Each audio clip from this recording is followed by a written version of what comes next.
आज दिवशी जाहीर करणार अजित पवारांचं स्पष्टीकरण। महायुतीमध्ये कुठलेही मतभेद नसल्याचा दावा। महिलांवर अभद्र वक्तव्य करणारे महायुतीतले देवेंद्र भुयार यांच्या आक्षेपार्ह विधानावर संजय राऊतांची टीका। तर भुयारांचं वक्तव्य चुकीचं, मुलींना वेदना देणारं, त्यांनी माफी मागावी। उपमुख्यमंत्री अजित पवारांची ताकीद। गुन्हे रोखण्यासाठी अजित पवार ॲक्शन मोडवर। भल्या पहाटे पोलिसांसोबत बैठक। महिला मुलींसाठी पंचशक्ती अभियानाची घोषणा।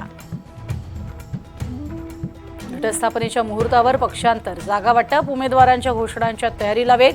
10 दिवसांमध्ये कधीही आचारसंहिता लागण्याची शक्यता। आजच्या मंत्रिमंडळ बैठकीत मोठ्या घोषणांचा अंदाज। गणपती नवरात्र उत्सव आता इव्हेंट झाला। महामूर्ख जमात म्हणजे हिंदू जात। संभाजी भिडेंचं पुन्हा वादग्रस्त विधान। राज्यात काँग्रेसचे नेते ओबीसींचे नेते ओरबाडून खात असल्याचा लक्ष्मण हाकेंचा आरोप। ओबीसींना पेटून उठवण्याचं आवाहन।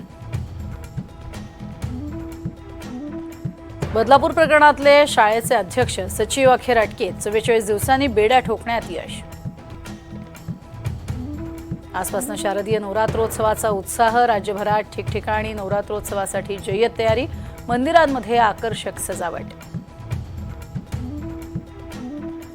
मुंबईमध्ये 5 ऑक्टोबरपासून मध्य रेल्वेचं नवं वेळापत्रक। 78 गाड्यांच्या वेळांमध्ये बदल होणार। सीएसएमटीहून 11 जादा फास्ट ट्रेन, तर जलद लोकलला कळवा मुंब्रा इथे थांबा। लेबनॉनमध्ये इस्रायलचे 7 सैनिक ठार, तर बेरूतच्या हल्ल्यात 6 जण मृत्युमुखी। हिजबुल्लाचा इस्रायलवरती क्षेपणास्त्रांचा मारा।